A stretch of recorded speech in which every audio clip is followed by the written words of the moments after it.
More now on Russia, where today marks the final day in a week-long vote on changing the constitution. If accepted, it could mean that President Putin will hold on to power for another decade, possibly two.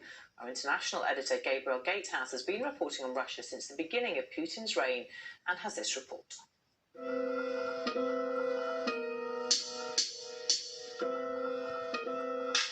This is not a referendum. Russia is not really a democracy.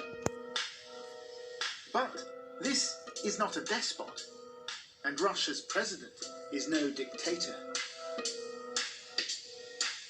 Over the course of 20 years, Putin's image has evolved from grey man to strong man.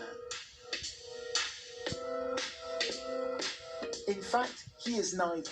The truth is more complicated and more disturbing. I was in Russia in 1999 when then President Yeltsin picked an unknown former KGB officer to be his heir apparent.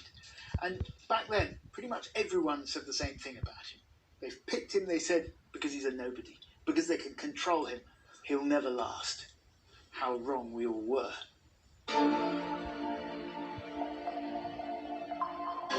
To understand who Putin is and what Russia has become, you need to go back to the 1980s.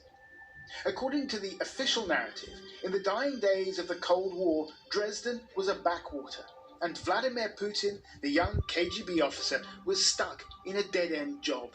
He's spoken of being bored and drinking a bit too much beer. But it's now emerging that quite the opposite was true. During Putin's time in Dresden, the KGB